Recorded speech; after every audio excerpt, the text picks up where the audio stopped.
Pequena cidade norte-americana, havia uma pequena igreja bem tradicional. Eu vou omitir aí a denominação. Mas também havia uma grande e conhecida cervejaria nessa cidade. Durante os cultos, o pastor dessa igreja, dessa pequena igreja, não poupava ataques à cervejaria, enumerando todos os malefícios que o seu produto trazia para a sociedade e também como um empecilho a uma vida de santidade. O ensino e a oração daquele pastor e, consequentemente, daquela igreja é para que aquela cervejaria fechasse. Como se, de alguma forma, isso fosse resolver o problema do vício de alguns ou a falta de santidade de outros, né? Mas a igreja estava bem doutrinada pelo seu líder e, de forma geral, concordava com ele, com o malefício dessa empresa. Mas certo dia, não se sabe muito bem porquê, a fábrica decidiu fazer uma doação para a igreja, uma generosa doação. O gerente da cervejaria, então, ligou para o pastor e ofereceu $150.000 para aquela igreja, para que ela usasse, como bem entendesse, em benefício da comunidade, também em benefício da própria paróquia ali. O pastor, de pronto, perguntou o que a empresa esperava em troca dessa doação, e a resposta do gerente foi: nada, apenas uma doação generosa que estamos fazendo, usem como achar melhor.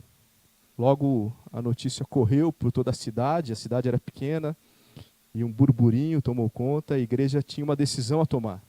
Aceita ou não essa doação?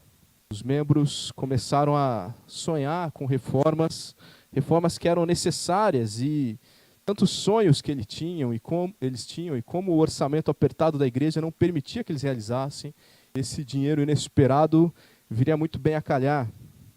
Por outro lado, eles não se esqueciam de tudo que já havia sido ensinado naquela igreja sobre essa empresa, que esse dinheiro era visto como um suborno de Satanás, porque, na opinião de muitos, era fruto de um produto considerado maldito.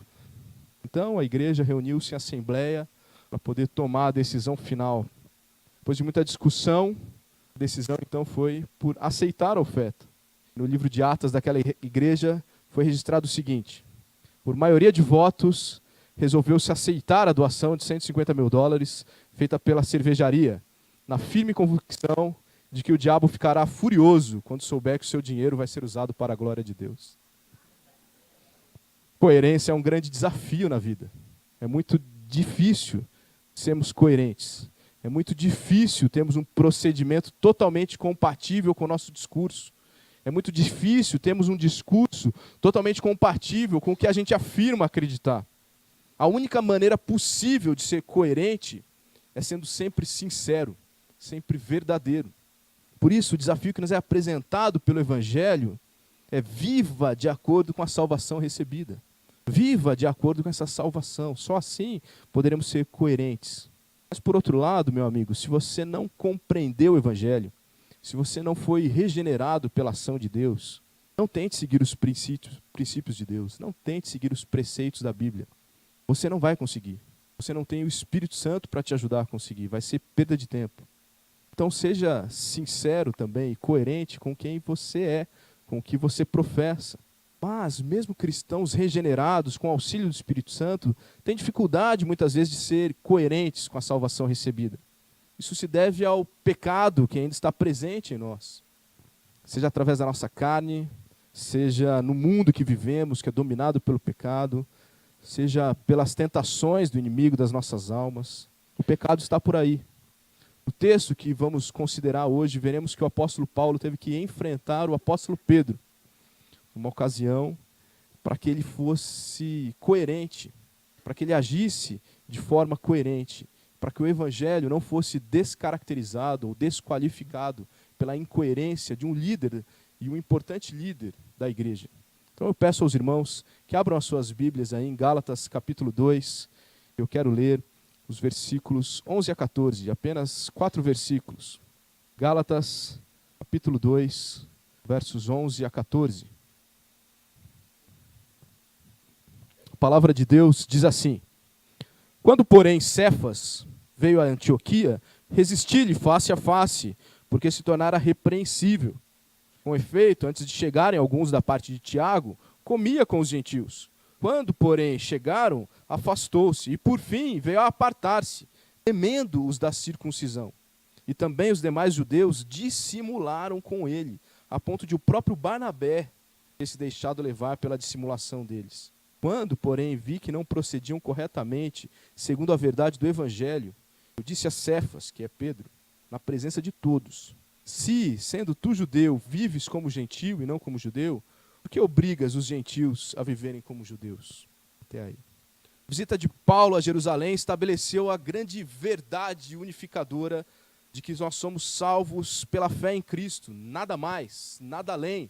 Foi isso que consideramos na semana passada. Agora então, Paulo muda um pouco o foco, e em vez de se colocar ao lado de Pedro em Jerusalém, como fizeram no início do capítulo 2, ele coloca-se contra o apóstolo Pedro na cidade de Antioquia. Neste episódio, que é sem dúvida um dos episódios mais tensos e dramáticos aí do Novo Testamento. Afinal, nós encontramos Paulo resistindo face a face o apóstolo Pedro, que pouco tempo antes aí ele mesmo tinha chamado de coluna da igreja, contradizendo Pedro, repreendendo Pedro, condenando. Porém, o que vemos é o apóstolo Paulo demonstrando de forma bem prática como viver a vida cristã baseada na verdadeira mensagem do Evangelho, baseada na coerência. Até agora nós aprendemos ao menos 3 lições muito importantes ao estudarmos aqui a carta aos Gálatas. Primeiramente, nós aprendemos que o Evangelho é coisa séria. Se o Evangelho é sério, ele leva a uma vida séria, uma vida de compromisso. Compromisso que deve ser assumido com consciência das responsabilidades. Depois, nós vimos que o Evangelho é verdadeiro. E ele é verdadeiro porque ele é a mensagem de Jesus Cristo. Ele não é uma adaptação do judaísmo. Ele não é uma criação da liderança da igreja. Ele não é simplesmente um costume dos crentes primitivos. O Evangelho é verdade, porque foi uma mensagem dada pelo próprio Deus. E por último, nós vimos que se trata do Evangelho da graça. E por isso mesmo é de graça, que está baseado na doutrina dos apóstolos. E tanto anuncia quanto impele ao amor, a ações de amor, ao amar de graça. Por conta disso tudo, o Evangelho traz implicações muito práticas, muito sérias, muito verdadeiras, que precisam ser vividas de forma coerente. Mas antes mesmo de tirarmos algumas lições para nós a partir desse texto que eu li, desses 4 versículos que eu li com os irmãos, eu creio que é necessário nós fazermos uma certa localização dessa situação aqui que foi descrita por Paulo nesses 4 versículos. O relato desse acontecimento na carta, ele tem uma função muito importante aqui para os Gálatas, porque ela não aconteceu entre eles. Aconteceu em outra cidade. Esses irmãos talvez nem ficaram sabendo dessa situação antes da carta enviada por Paulo. Mas ele estando aqui, serve para mostrar que Paulo não era submisso a Pedro. Mesmo Pedro, se errasse, precisaria ser corrigido. Todos nós, cristãos, quando erramos, precisamos ser corrigidos. Não importa se você é o mais novo convertido da igreja, ou se você é o ancião aqui da igreja, o pastor. Você precisa ser coerente com o Evangelho. Quem determina as regras é Deus, porque a igreja é dele. Então não importa a sua história na igreja, não importa o seu pedigree, não importa o seu currículo. Quem age de forma incoerente com o Evangelho precisa ser exortado. Então essa situação deve nos desafiar a ter um comportamento adequado. Essa situação aqui ocorreu 2 anos depois do encontro que nós consideramos na semana passada, que está aí nos versículos 1 a 10 do capítulo 2, quando Paulo esteve junto com Barnabé e Tito na cidade de Jerusalém, se encontrando com Pedro, João e também com Tiago. 2 anos depois. E ele aconteceu pouco tempo antes da escrita dessa carta. Era uma situação que estava muito fresca na memória de Paulo. Provavelmente aconteceu no mesmo ano, no mesmo semestre, quiçá no mesmo mês em que ele escreveu a carta. A igreja de Antioquia, que é mencionada aqui, é uma igreja muito importante, com os adolescentes hoje, na verdade com alguns só, que estavam lá hoje de manhã. Nós consideramos a importância dessa igreja no primeiro século. Ela é a segunda cidade que passa a ter grande importância para o início e para a expansão da igreja. A partir de Antioquia, a missão da igreja começa a ser levada mais a sério. A partir de Antioquia, as pessoas começam a ser enviadas exclusivamente, especificamente, para pregar o evangelho em outros lugares, bancados por essa igreja e depois bancados por outras igrejas. Antioquia era o grande centro missionário do primeiro século, a igreja de Antioquia. Essa igreja surgiu a partir de cristãos que foram dispersos de Jerusalém após o martírio de Estevão. Você pode ler isso no capítulo 11 de Atos. Deus levanta uma grande perseguição para aqueles cristãos, aqueles que vinham se convertendo desde Atos 2, com a pregação de Pedro, e inflaram a igreja de Jerusalém, e eles são espalhados por todo o império. E Atos 11 vai dizer que alguns irmãos chegaram em Antioquia, e eles se diferenciaram de outros que se espalharam para outros lugares, porque eles continuaram anunciando o evangelho, eles continuaram pregando. Logo, a igreja de Jerusalém, sabendo do trabalho deles, enviou um auxílio para eles. E esse auxílio foi Barnabé. Então, Barnabé é um líder muito importante desde o início dessa igreja. De certa forma, o pai espiritual dessa igreja é o próprio apóstolo Pedro. Porque os primeiros cristãos ali que se converteram em Jerusalém, se converteram a partir da pregação de Pedro em Atos 2. Os gentios que estavam ali só foram alcançados porque Pedro recebeu um sonho, uma visão de Deus, em que todos deveriam receber o anúncio do evangelho, e não só judeus. Depois, com mais calma na sua casa, você tem essa semana aí como lição de casa para ler Atos capítulo 10 e capítulo 11, que mostram um pouco dessa história. Mas essa igreja, com o tempo, passou a ser a igreja de Paulo. Quando Barnabé, depois de estar ali ajudando na liderança, ele entende que deveria dar uma oportunidade para um novo convertido, que nessa altura já não era mais tão novo assim, mas alguém muito capacitado, com uma boa formação, muito estudado na lei do Antigo Testamento. E ele foi buscar Paulo para participar dessa igreja. Quando nós chegamos em Atos 13, nós vemos que Paulo já era reconhecido ali pela liderança dessa igreja, a ponto de ser enviado como missionário. Ela é então uma igreja de maioria gentia e que vivia a liberdade do evangelho verdadeiro, como o apóstolo Paulo está ensinando que os gálatas também deveriam viver, que todos devem viver. O evangelho da graça é um evangelho livre das obras. Quando o apóstolo Pedro, então, foi visitar essa igreja, ele participava com esses irmãos das suas práticas diárias, da sua conduta diária, na comunhão, nas refeições. Não só ele, como também os cristãos que eram judeus, que estavam ali, que eram de Antioquia.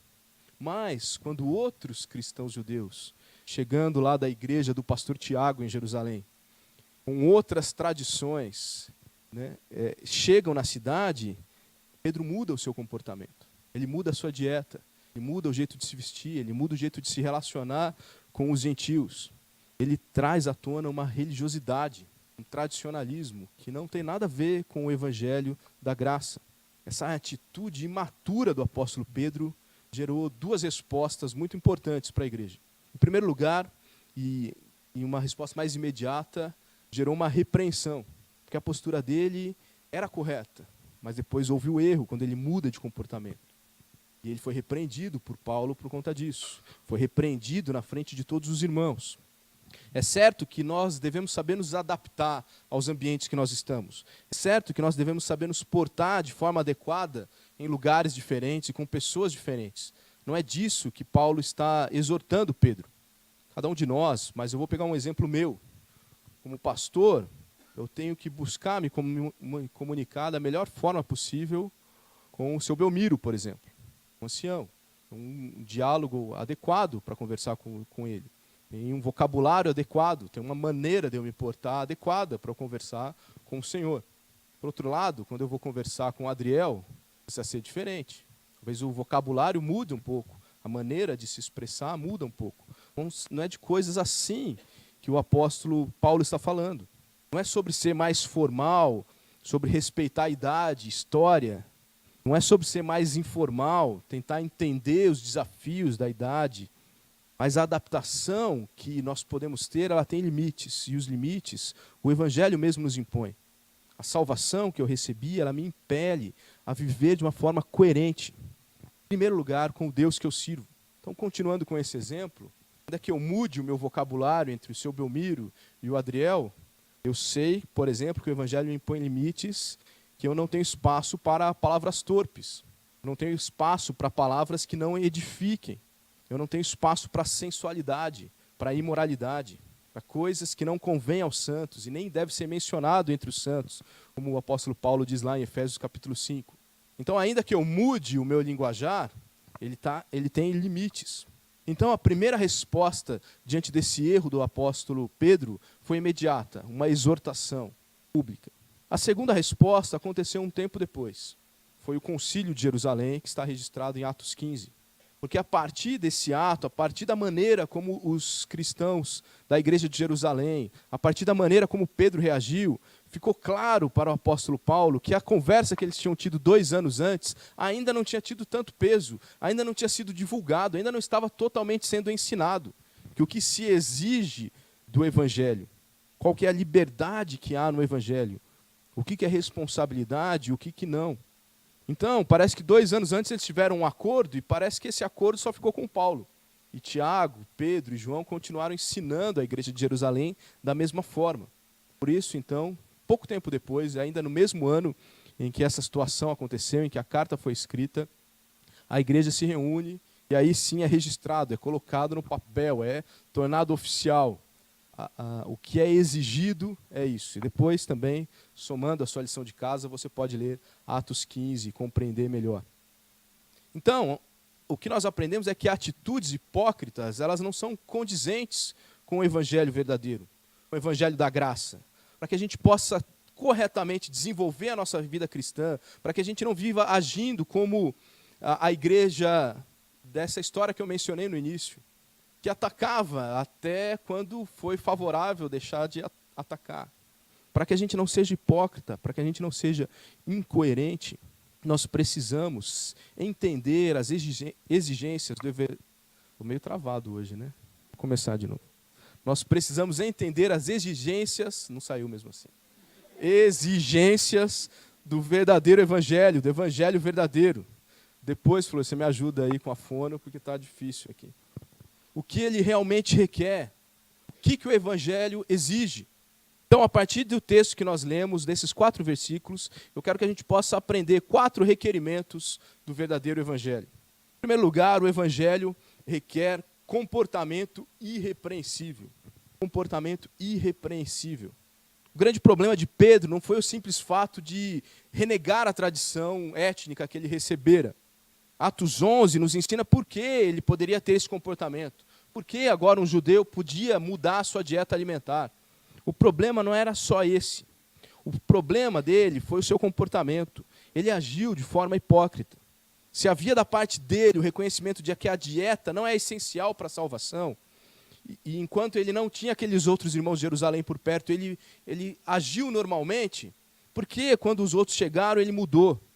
O que o fez repreensível não foi o fato dele ter voltado às suas tradições. O que o fez repreensível foi essa hipocrisia de, na frente de uma pessoa, ser alguém e na frente de outra, ser outra pessoa. Ter 2 caras, isso é ser hipócrita. Ele se importou mais com o que as pessoas poderiam pensar do que com o que Deus já havia ensinado ser essencial. Ele se esqueceu de que quem tem certeza de quem é não se preocupa com o que pode parecer. Quem tem certeza de quem é não se preocupa com o que pode parecer. Sabe o que precisa fazer e faz, independente do ambiente.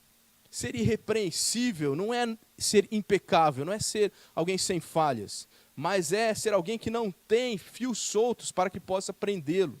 É a ideia do rabo preso. Pedro demonstrou que ele tinha rabo preso e por isso ele foi repreensível. Paulo deixa registrado que ele resistiu pessoalmente ao apóstolo por conta dessa sua atitude infeliz. Isso então solidifica os argumentos de que ele não está sujeito às autoridades de Jerusalém, ou mesmo preocupado com lideranças humanas, mas o foco de Paulo e o foco que ele está ensinando aos Gálatas aqui é: nós temos que agradar ao Senhor. Talvez haja pessoas que pensem um pouco diferente, talvez haja costumes que são um pouco diferentes, mas nossa preocupação essencial é agradar ao Senhor.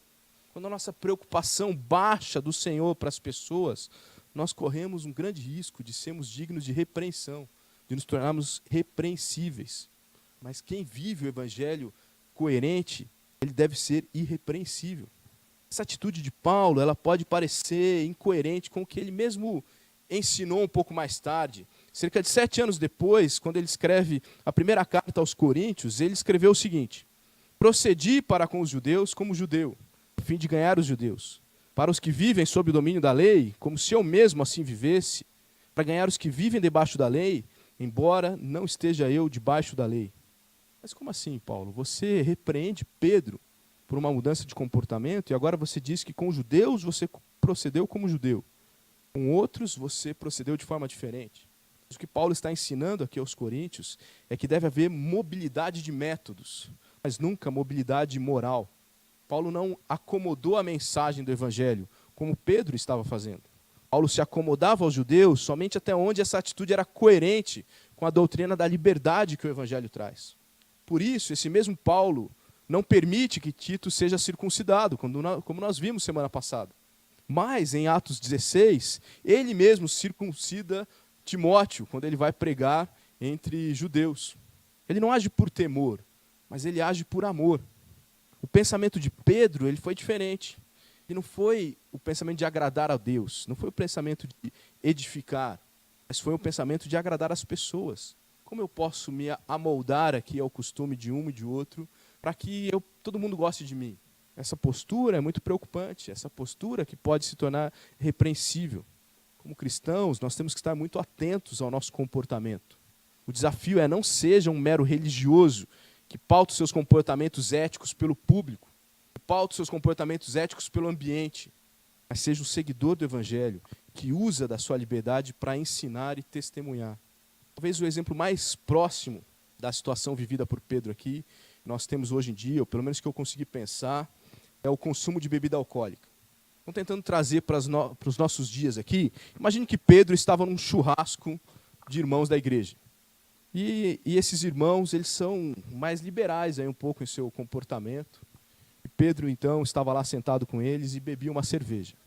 Mas Pedro não sabia que outros irmãos da igreja tinham sido convidados para esse churrasco também. De repente, chegam alguns irmãos que não aceitam esse comportamento e defendem a abstinência. E ele, então, quando percebe de longe esses outros irmãos chegando, o que ele faz? Ele corre para o banheiro, faz um bochecho, põe uma bala na boca e recebe aqueles outros irmãos e vai se confraternizar com eles. E pior, junto com esses, fica lá criticando os outros. Está vendo esses crentes aí? Ó, não vale nada, estão tudo bebendo cerveja. Olha como eles são. Isso é hipocrisia. E hipocrisia é repreensível. Agora, para que não fique dúvidas, como um cristão deve se posicionar com relação a esse tema que eu levantei aqui? Você tem liberdade para beber. A Bíblia deixa claro isso, mas nunca para ser dominado pela bebida. Você pode ser dominado pela bebida, talvez na quantidade, te torna um alcoólatra ou que deixa você embriagado, ou mesmo pelo hábito. Sabe aquela pessoa que fala assim, eu só bebo uma lata, mas eu bebo todo dia. Não falta um. Talvez você está dominado também, você nunca se embriagou, só bebe uma lata por dia. Mas você está dominado, não falta um dia, isso faz parte de você. O desafio para você é que você use da sua liberdade sempre para ensinar e testemunhar. Ainda há expectativa entre incrédulos que cristãos não bebam. Que tipo de testemunho é dado para um cristão sentado ali no último gole? Ninguém espera que isso aconteça. Você está certamente denegrindo a imagem de um cristão. Então use sua liberdade, mas use com moderação. Se valendo da sua liberdade para dizer não sempre que for necessário. Usando do seu comportamento sempre para ensinar e testemunhar. Você tem liberdade para fazer? Tem. Mas você tem liberdade para não fazer também. Conheça as pessoas, conheça o ambiente. Talvez você está entre pessoas que têm um histórico de alcoolismo na família. Talvez você está com pessoas que talvez lutem contra o vício. Tome cuidado. Esse mesmo princípio é válido para muitas outras coisas.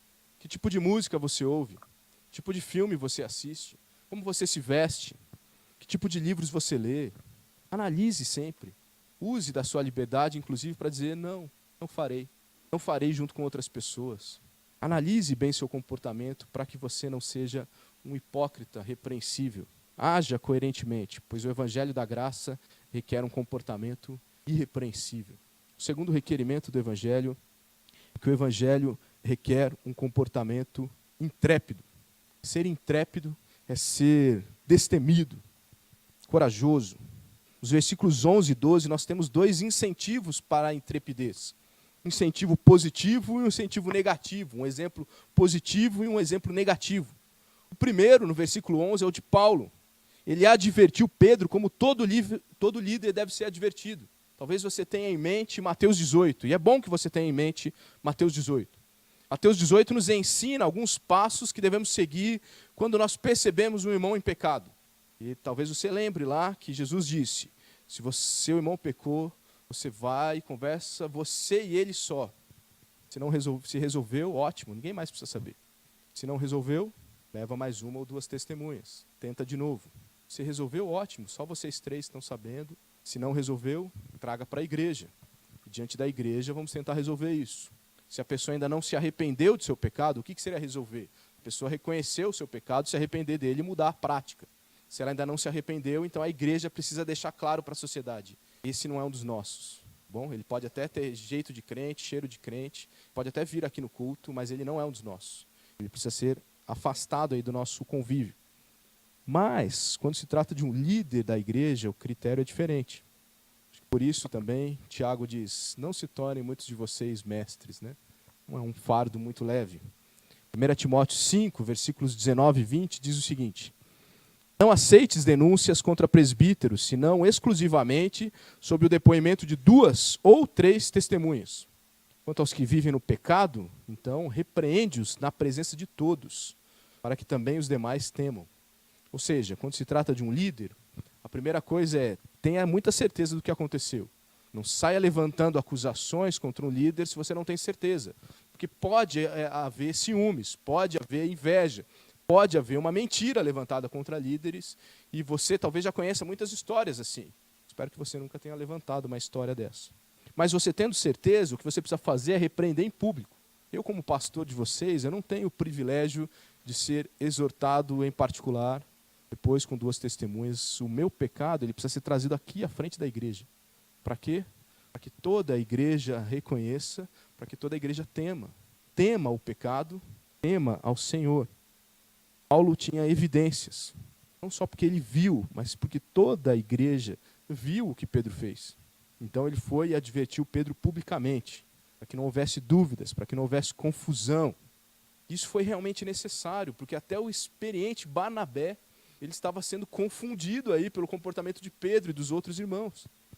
Agora, advertir Pedro não é uma coisa fácil. Para Paulo, advertir Pedro não era uma coisa fácil. Seria algo como um estudante do ensino fundamental bater na porta lá do gabinete do prefeito e colocar o dedo na cara dele. O prefeito vai olhar para você, estudante aí de 8, 9 anos, e falar, quem é você para me dizer alguma coisa? Não é fácil. Advertir o apóstolo Pedro não era para qualquer um. Mas o evangelho da graça requer um comportamento destemido, um comportamento intrépido. Paulo demonstra, então, ter esse espírito. Aliás, eu tenho a impressão de que Paulo demonstra ter naturalmente esse espírito. Eu acho que isso é uma característica de Paulo. Paulo era alguém intrépido. Paulo era alguém destemido, corajoso. Mas Pedro não. Pedro não tinha essa intrepidez. No versículo 12, nós vemos que ele não agiu com intrepidez, porque ele teve medo da opinião dos irmãos de Jerusalém que tinham acabado de chegar. Mas nós aprendemos, então, que a intrepidez ela é necessária, mesmo se ela não for natural para você. Ela é necessária porque se a gente não agir com destemor, nós poderemos nos tornar repreensíveis. E o evangelho da graça não permite que nós sejamos repreensíveis. Talvez você, assim como eu me coloco nisso. Eu não sou alguém naturalmente intrépido. Talvez você também não seja. Mas se nós quisermos viver o evangelho verdadeiro, se nós quisermos ser coerentes com os requerimentos do evangelho, nós temos que aprender esse comportamento. Sabe quem mais talvez não era intrépido? Timóteo. Grande discípulo de Paulo, ele não era alguém intrépido, destemido. Mas Paulo, quando escreve a sua última carta, a sua segunda carta para Timóteo, ele diz as seguintes palavras: Deus não nos deu um espírito de covardia, mas de poder, de amor e de equilíbrio. Então faça o que um cristão tem que fazer, Timóteo. É isso que ele está dizendo para Timóteo. Sabe quem mais talvez não era intrépido? Josué. Josué 1:9. Deus diz para Josué: coragem, coragem, ser forte e corajoso, eu vou com você. Então, meus irmãos, se você precisa fazer algo que a Bíblia ensina, se você precisa fazer algo então que Deus mandou, coragem, Deus está conosco, Deus vai junto. Essa é uma responsabilidade que nós temos. Exortai-vos mutuamente, está lá em Hebreus 13:3. E quando nós formos fazer isso para o bem da igreja, para a pureza da igreja, para o crescimento dos nossos irmãos, Deus mesmo estará conosco. Pense nos benefícios formados por uma igreja cheia de cristãos intrépidos. Eu acho que uma igreja cheia de cristãos intrépidos não tem limites. Não tem limites. Sabe por quê? A intrepidez ela vai te dar coragem para que você exorte mutuamente, para que você exorte em amor, para que você exorte centrado na palavra, para que você exorte visando a transformação do outro. Mas você vai exortar, e quando você exortar o seu irmão, ele vai ser melhor, ele vai reconhecer o erro, ele vai aprender. A intrepidez vai dar coragem para que você busque auxílio. Para que você busque auxílio. Irmãos que procuram uns aos outros, que podem derramar os seus corações, demonstrando fraquezas. Demonstrar fraqueza, reconhecer sua dificuldade é o primeiro passo para que você possa mudar. Como eu clamo a Deus que essa igreja seja caracterizada por pessoas que têm amigos íntimos, que são intrépidos para abrir o coração uns para os outros, que não caminham mais sozinhos. A vida cristã não é para ser caminhada sozinha. Eu sei de alguns grandes amigos que há aqui nessa igreja, mas eu sei de pessoas que relutam.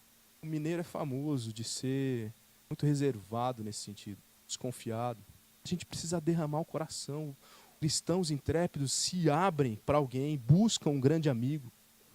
Não caminhe mais sozinho. Tenha coragem de baixar a guarda. A intrepidez vai te dar coragem para anunciar o evangelho. Quantas pessoas estão dia após dia passando por você e não ouviram o evangelho de salvação, porque você não teve coragem. A intrepidez vai te dar coragem para anunciar o evangelho. Por que essa igreja está aqui? Porque ainda há muita gente aqui que precisa ouvir o evangelho. A intrepidez vai te dar coragem para ofertar mais. Para que você viva uma dependência do Senhor, inclusive na provisão dos seus recursos. Eu não quero ser aqui confundido com igrejas que só falam de dinheiro, mas a gente precisa ser mais intrépido para ofertar. Nós estamos em plena campanha aí de reforma. Uma igreja que, com mais recursos, ela certamente cumpre melhor a grande comissão. Ela ensina melhor a palavra de Deus. Ela cria estruturas mais adequadas. Ela investe na formação contínua de sua liderança. Ela provê recursos educacionais. Tudo isso, na nossa sociedade capitalista que a gente vive, custa. A intrepidez de quem pode ofertar dependendo do Senhor. Eu não estou aqui prometendo que Deus vai te dar o dobro. Não estou aqui falando, dê o dízimo de quanto você quer ganhar. Não, isso tudo é balela. Mas você precisa confiar em Deus, que Deus é quem provê.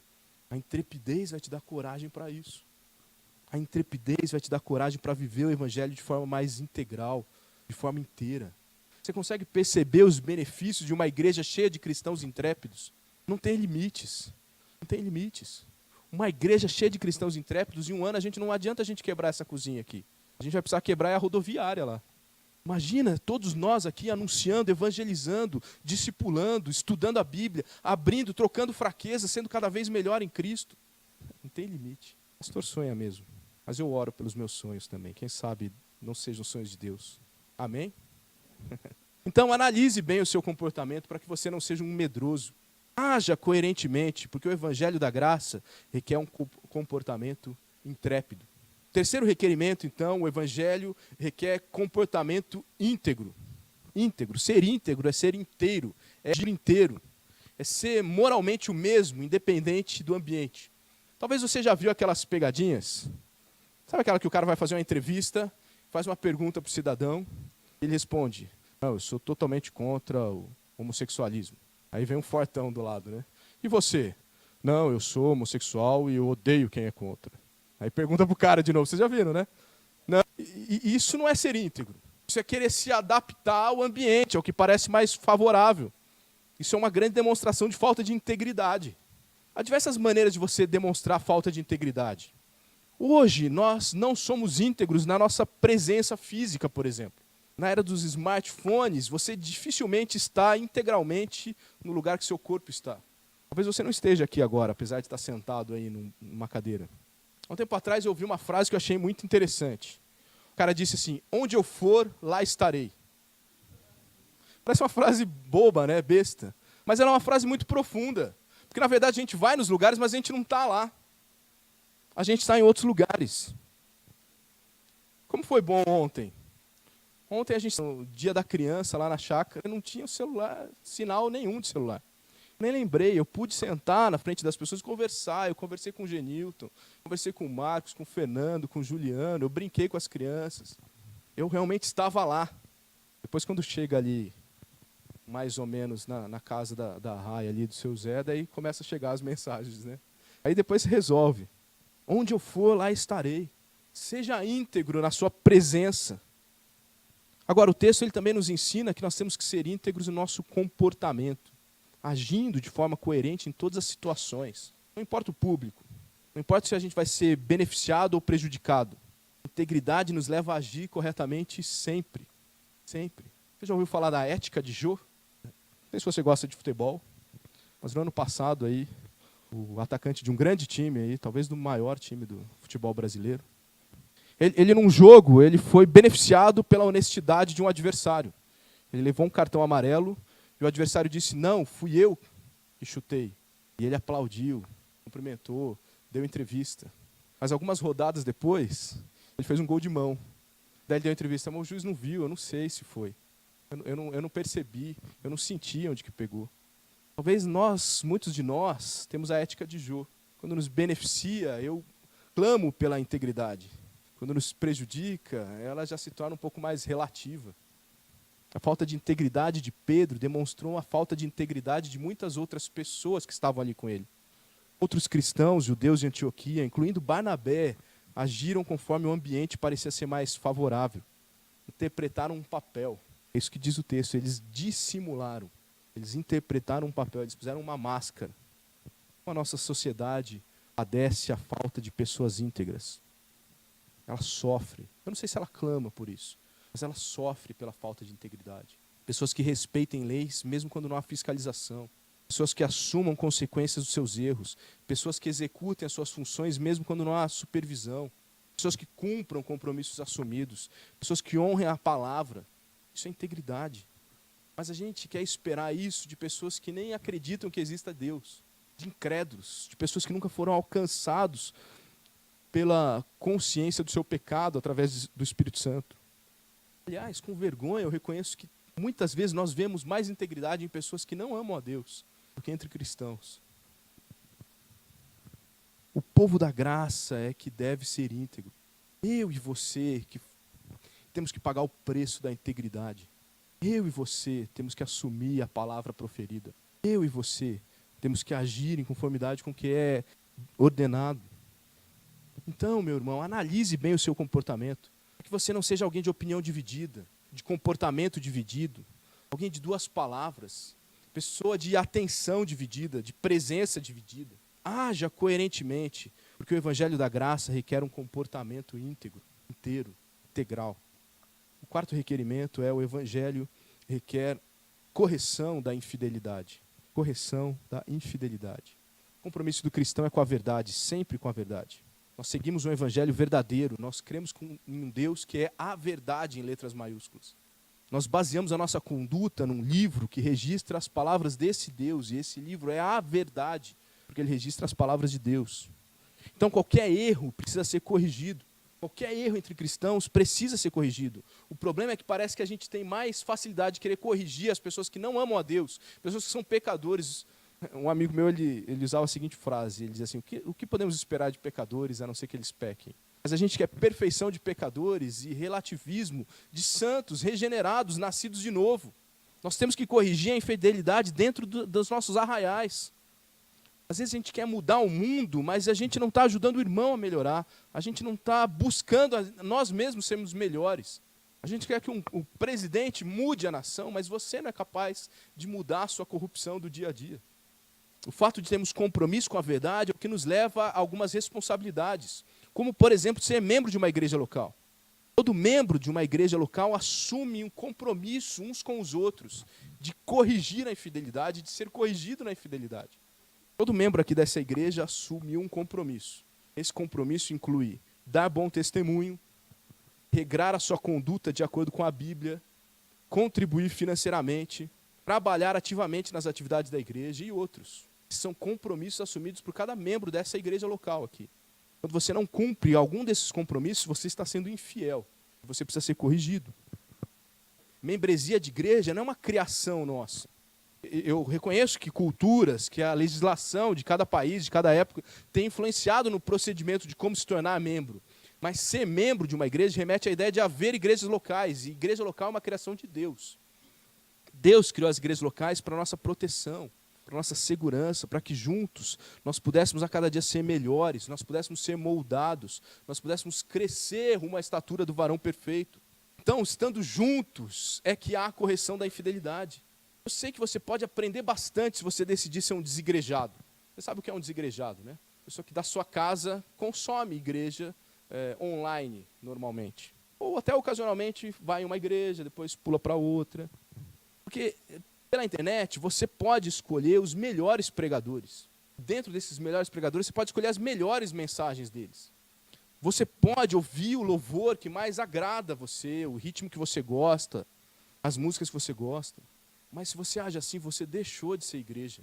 Você perdeu a parte fundamental do evangelho, a capacidade de auxiliar o seu irmão corrigindo e a bênção de crescer sendo corrigido.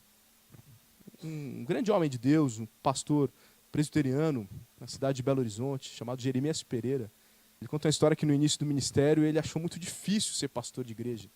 E ele conversando com um mentor dele, um conselheiro, ele dizia assim, eu vou parar com esse negócio de igreja é difícil demais.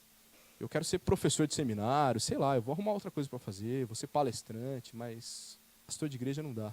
E ele conta que o mentor dele olhou para ele e diz assim, Jeremias, se você sair da igreja, quem que vai te humilhar? Às vezes é necessário que a gente seja humilhado aqui, para a gente ser moldado, para que a nossa infidelidade seja corrigida. Por isso que o autor da carta aos Hebreus diz, não abandone a igreja, como é costume de alguns. Nós temos que estar juntos aqui para nos expor a ter que falar com o outro, nos expor ao outro ter que falar comigo. Para Pedro não deve ter sido agradável ser exortado em público como ele foi, mas essa exortação certamente ensinou o apóstolo, ensinou aquela igreja e continua ensinando igrejas de Cristo desde então. E aprendeu justamente porque não procedia corretamente. O erro, o desvio, a infidelidade, eles precisam ser sempre corrigidos para o bem da igreja, para o bem do próprio cristão. Nessa mesma carta, mais adiante, no capítulo 6, versículo 1, o apóstolo vai afirmar, irmãos, se alguém for surpreendido em alguma falta, vós, que sois espirituais, corrigiu com espírito de brandura. Guarda-te também, para que não sejas tentado.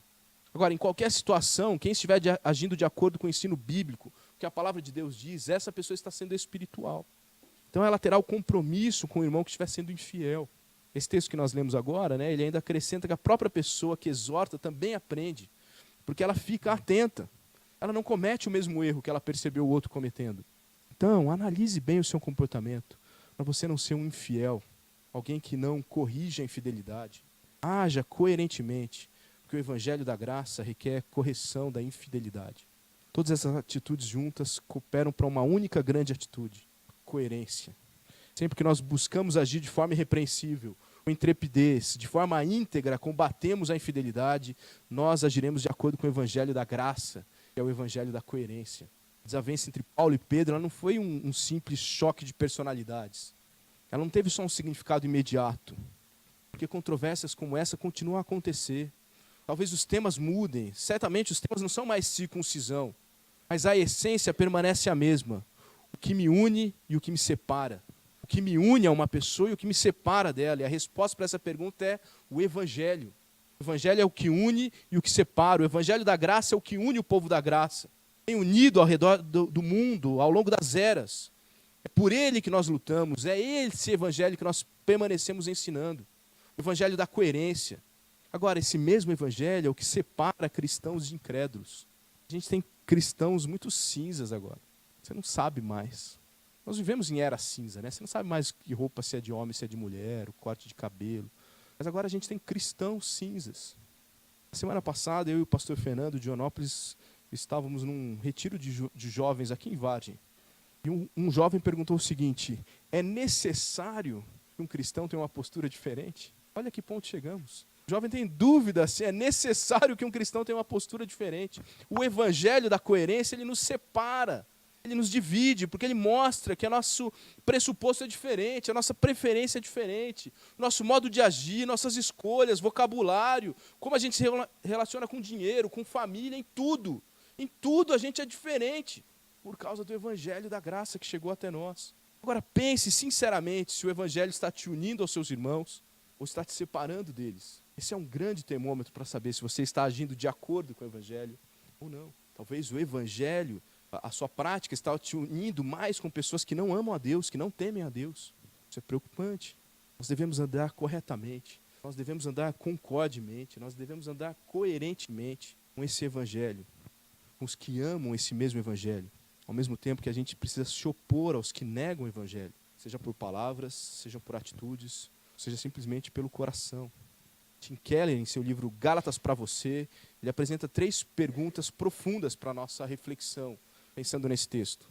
A primeira é: em que áreas você tem andado cada vez mais em conformidade com o evangelho? Seja no último mês, no último ano. Você faz análises assim? Você marca pontos?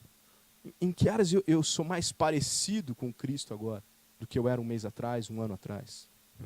Há pessoas em sua igreja com as quais você, entre aspas, não tem comido, não tem participado, porque talvez elas tenham um costume diferente do seu. O que está definindo isso? É o evangelho ou é a opinião de pessoas? Talvez você tenha mentiras moralistas ou moralizadoras para justificar o seu comportamento. Como você poderia usar menos a culpa e mais o evangelho para motivar a si mesmo e outros cristãos? Anote essas perguntas, reflita sobre elas, ore sobre elas. Veja se elas te ajudam a perceber a falta de coerência em alguma área da sua vida. E mude para a glória de Deus, para o crescimento da igreja de Cristo. Você, meu amigo, que está aqui nessa noite, que ainda não foi alcançado pela graça salvadora de Deus, você não pode ir embora daqui sem ouvir que não há possibilidade de vida coerente sem o evangelho. Sem as boas novas de Jesus, sua vida sempre será um engano. Sem as boas novas de Jesus, sua vida sempre será uma perda de tempo. É pintar sepulcro. Foi isso que Jesus disse. Você pode decorar um túmulo, mas lá dentro sempre vai ter um morto.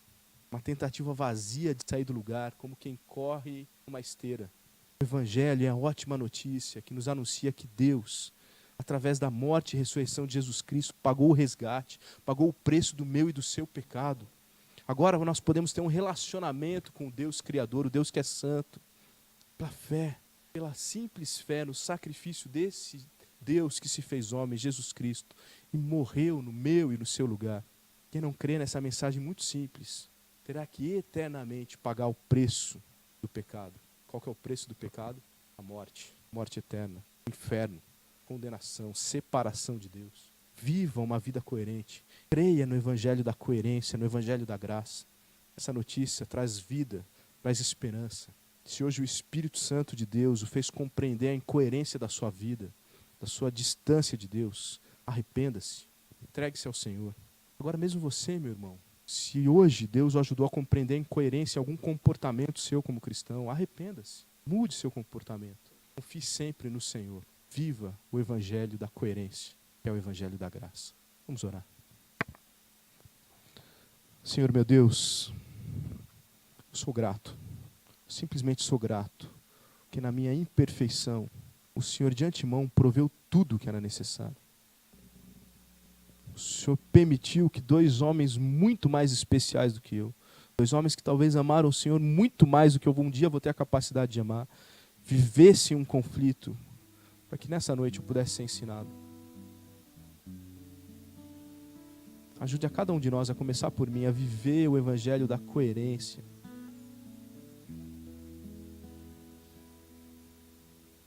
Que a cada dia a gente possa ser irrepreensível, íntegro.